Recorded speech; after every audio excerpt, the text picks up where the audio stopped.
This is my son Aurelio. He's 9 years old. He came to training 1 year, and he's so happy. He's very strong, and it's very good kid. More confidence. More confidence. I can tell you this much, and he'll probably kill me if the kids knew, but he didn't ever want to sleep in his own room. Since he's been taking the class, he sleeps in his own room now. How old is he? He's 6. He's 6. And how long has he been training? 2 weeks now. 2 weeks. Great. Clearly there's an element to karate training that's fairly rough and tumble, and although our policy here, our philosophy here is a safety first philosophy, fast on the heels of that is a philosophy that the rough and tumble element is necessary. For one thing, it's an activity that kids can relate to, inner city kids, and that they'll respect. Hey, face this way, bow, hey! Face each other, bow, hey! Hey, see that time on the clock? Body says, kamate! Hey, hajime! The fuller contact activity actually tends to program tendencies towards violence out of the kids, because one of the greatest causes for violence among teens is lack of confidence. I mean, the ego and the attitude that comes out is because of fear.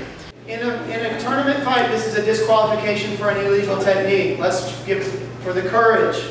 Big round of applause, please.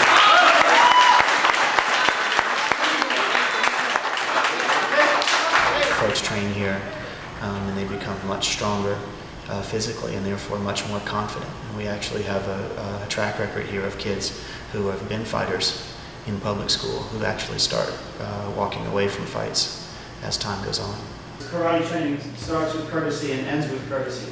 It's very, very important, particularly today, because a lot of the martial arts that we see on TV has a lot of this kind of, yeah, I'm great, I'm going to beat you, this kind of attitude. But always in the dojo, in the Kyokushin dojo, you start, please, show me, hey. There's no courtesy shown unless you hold the bow position for a second. Different people benefit in different ways from the exact same training. You have kids who are aggressive and confident, who actually need to have some of that aggressiveness tempered out of them. And the training tends to make that group of kids a little bit more humble.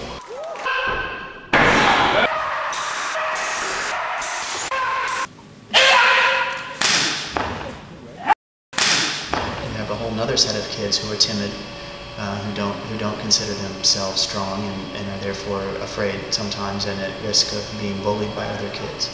And the training certainly makes that group stronger and more confident.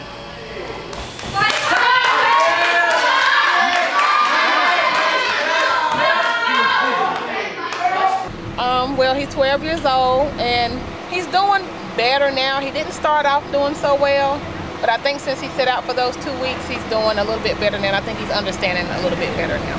Good. Is he getting stronger and? Somewhat. We got to work on that. Yeah. How long has he been training? He's been training for about 4 months now. 4 months. And how long have you been training? Probably about 4 months. So you both trained together? Yes. Good for you.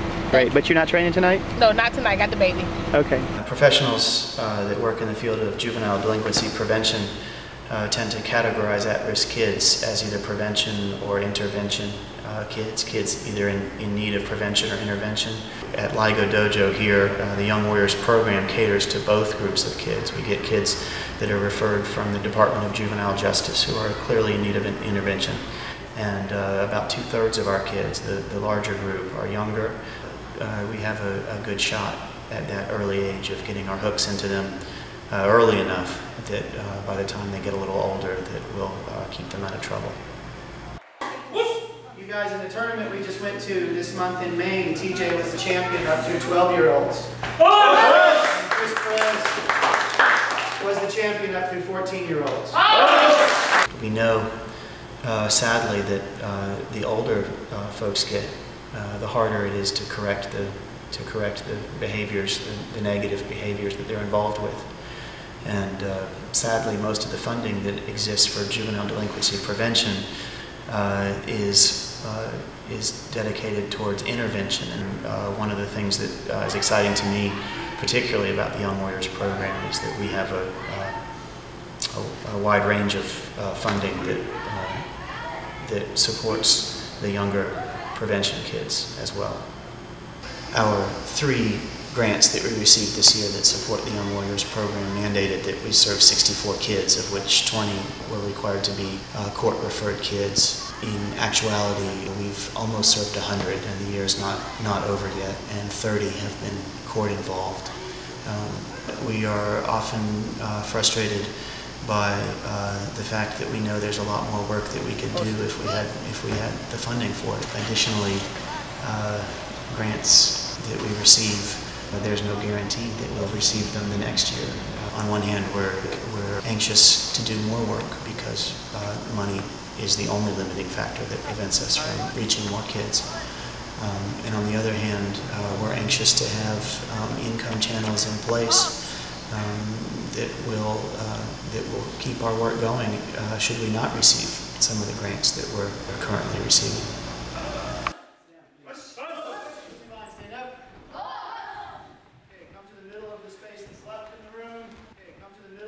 Giovanni y Gladys están muy alegres porque están viviendo el karate, se están superando mucho y les encanta venir aquí.